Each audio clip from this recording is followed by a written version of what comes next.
জীবিত মুজিবের চেয়ে মৃত্যু মুজিব অনেক শক্তিশালী।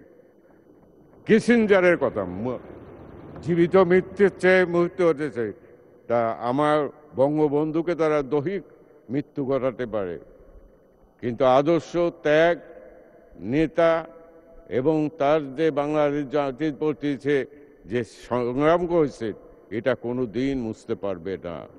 যতদিন বাংলাদেশ থাকবে, তার আদর্শ, তার দেশপ্রেম, তার এদেশের মানুষের প্রতি তার ভালোবাসা চিরস্মরণীয় হয়ে থাকবে।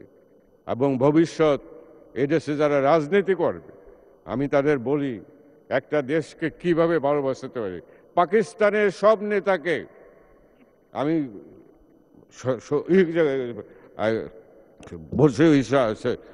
বলতে পারি, আগে মানন ভাই আছে, পাকিস্তানের সমস্ত নেতাকে এই পাকিস্তানিরা, পূর্ব পাকিস্তানের নেতাদের সবাইকে পারচেস করছিল, একমাত্র বঙ্গবন্ধুকে তারা পারচেস করতে পারে নাই। সেই জন্য তাদের সব টার্গেট ছিল শেখ মুজিবুর রহমান। তারা জানতো শেখ মুজিবে সে ছাত্র জীবন থেকে তিনি জেলে গেছে 23 বছর 13 বছর, শুধু বারবার জেলেই যায় নাই, তার ডিগ্রিও নিয়ে গেছে, আরে তারা সে এক্সপেক্টও করে দিয়েছে। কিন্তু তিনি সত্যের কাছে, মিথ্যার কাছে মাথা নত করে নাই। বাঙালি জাতির দেশে বারবার মৃত্যুকে আলিঙ্গন করছে। এই নেতা 1000 বছরও হবে না। বাঙালি কোনদিন স্বাধীন ছিল না। ওই সরেজদারের কথা কয়, সিরাজুল স্বাধীন ছিল না। সিরাজুল তো আমাদের না, সে বাঙালি না। সিরাজুল তুরস্ক থেকে এসে আলিবউদ্দিন কার নাতি, সে বাঙালি না।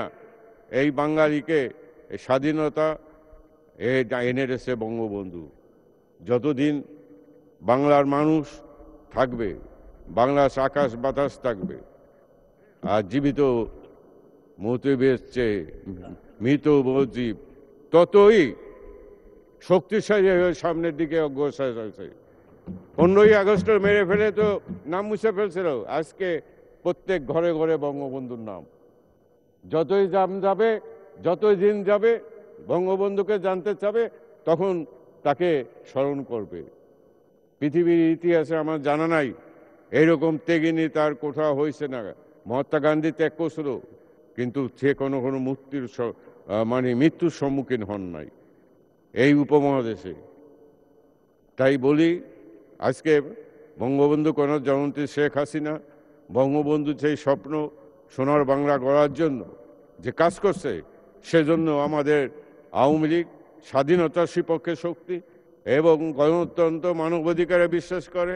অসম্পদ যে উদ্দেশ্যে বাংলাদেশ স্বাধীন হয়েছিল, সেই উদ্দেশ্যকে ধারণ করে যদি আমরা অগ্রসর হই, ইনশাআল্লাহ আমরা সামনের দিকে এগোবো, আমাদের আর পিছনের দিকে থাকবে না। আজকে একটা বিজয় আমাদের হচ্ছে।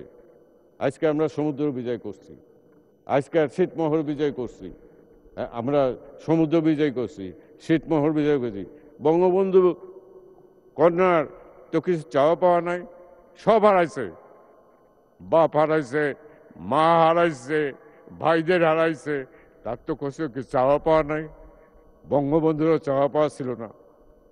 তার একটাই চাওয়া, যে বঙ্গবন্ধু অসমাপ্ত কাজ যদি আমি সমাপ্ত করতে পারি, তাহলে তার মনকে শান্তি হবে। আমরা অনেক দূর এগিয়েছি মাননীয় প্রধানমন্ত্রী, আমরা অনেক দূর এগিয়ে গেছি। আর একটু হলেও এই ষড়যন্ত্রকারী, এই পাকিস্তানি এজেন্ট, এদেরকে কঠোর হস্তে দমন করতে হবে। এরা বলে যে আমরা বলে দেশ বিক্রি করি, শেখ হাসিনা দেশ বিক্রি করি। শেখ হাসিনা বঙ্গবন্ধুর কন্যা, সে দেশ কোনোদিন বিক্রি করতে পারে? তোরা বিক্রি করে তো পাকিস্তান বানায় দিতে পারিস। শেখ হাসিনা ত্যাগের রাজনীতি করে। শেখ হাসিনার একটা বাড়িও নাই। তোদের এক একজন লন্ডনে থাকিস, কোথার থেকে আসে? শেখ হাসিনা তো সরকারি বাড়িতে থাকে, আর তার স্বামীর একটা বাড়ি আছে, তার কোনো লোভ লালসা নাই। আমি তাই বলি, আমাদের স্বাধীনতা সকল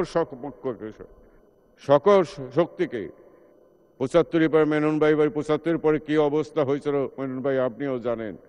সুতরাং আমরা যদি এই পক্ষটা আমরা যদি শক্তিশালী, এর ভিতর বঙ্গবন্ধুর এই কে ডিস্টার্ব করেছে স্বাধীনতার বঙ্গবন্ধু কিছু কর্মী, তারাও বঙ্গবন্ধুকে ডিস্টার্ব করেছিল, যার জন্য অপশক্তি বঙ্গবন্ধুকে আঘাত করতে পেরেছিল। বৈজ্ঞানিক সমাজতন্ত্রের নামে, গণবাহিনীর নামে বঙ্গবন্ধু হাতে তুই রেখেছে, মাসে মাসে টাকা দিত। সেই সব লোক যাইয়া এক আদর্শে কোথায় সেই বঙ্গবন্ধুর মারার পর সে বঙ্গের সমাজতন্ত্র কোথায়? আর বৈজ্ঞানিক সমাজতন্ত্র বাস্তবায়ন হয়ে গেছে। তারা যাইয়া রেডিও স্টেশনে যাইয়া এই খুনিদের প্রতি সমর্থন জানাইছে। সুতরাং এদের ব্যাপারেও সতর্ক থাকতে পারে, সুযোগ পারে আবর সব যারা বঙ্গবন্ধুকে আঘাত করছে তারা নেত্রীকেও আঘাত করতে পারে। সুতরাং আমি আর কথা বলতে চাই না। মাননীয় স্পিকার, আপনি আমাকে সময় দিয়েছেন। বঙ্গবন্ধু কোনোদিন মৃত্যু হবে না বাংলাদেশে, তার শরীরে দৈহিক মৃত্যু হবে। আর তার আদর্শ এই বাংলার মানুষকে তিনি সোনার বাংলা করতে চাইছে। ইনশাআল্লাহ বঙ্গবন্ধু কন্যা জননেত্রী শেখ হাসিনার নেতৃত্বে আমরা বঙ্গবন্ধু স্বপ্নের সোনার বাংলা গড়ব এবং আমরাও যেন আমাদের পরবর্তী জেনারেশন করতে পারবে।